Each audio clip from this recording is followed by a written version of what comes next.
When Charlie McButton Lost Power by Suzanne Collins, illustrated by Mike Lester. When Charlie McButton Lost Power.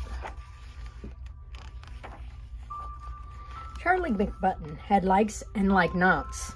The things that he liked involved handsets and bots, computerized games where he battled bad creatures. The things he liked not didn't have blow-up features. Then one day a thunderstorm blew into town and brought his tech empire crumbling down. A lightning bolt struck an electrical tower, and Charlie McButton, his whole world lost power. He looked left, he looked right, his heart filled with dread. The TV, the lights, and his clock were all dead. He jumped to his feet, his lungs gasping for air. The room spun around and he clung to his chair. He tried to cry, "Help!" but just managed a squeak. The blackout had blacked out his power to speak. Thank goodness his mother had ears like a bat. She came to his room and she gave him a pat. "Help!" "Oh, Charlie," she said, picking up on his fears, "the lights will come back when the bad weather clears. You'll have to find something without plugs to play. Read a book, clean your room, sing a song, model clay." Could anything be any duller than clay? Soggy gray clay on a soggy gray day? He hated the way clay got under his nails, and now he could only make snowmen and snails. World records were set in the 10-meter dash. As away down the hallway, he flew like a flash, seeking one battery, just one AAA, that would rescue one boy from a gray cloud of clay. But just when his search nearly drove him insane, he ran past the bedroom of Isabel Jane. His 3-year-old sister was happily walking a doll back and forth, and the doll, it was talking. Now, dolls don't talk on their own as a rule. They needed a power source, some kind of fuel. In less than a second, he'd made his decision. Call it bad judgment, a real lack of vision.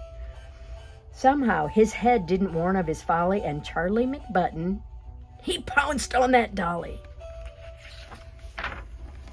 He plucked out his prize through the baby doll's dress, and Isabel Jane made a sound of distress. Ah!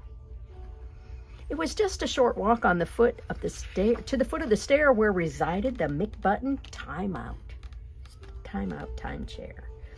To add to the fun of his term in the seat, Isabel Jane came to play at his feet. And Isabel Jane, the battery queen, had more AAAs than he'd ever seen. They powered her puppies, they powered her clocks, they powered her talkative alphabet blocks. Assaulted by non-stop mechanical chatter, Charlie McButton got madder and madder. He snapped at his sis from his timeout zone.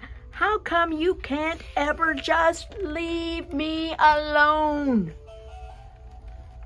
Her eyes filled with tears, and she gave them a rub, and she went to the bathroom and hid in the tub.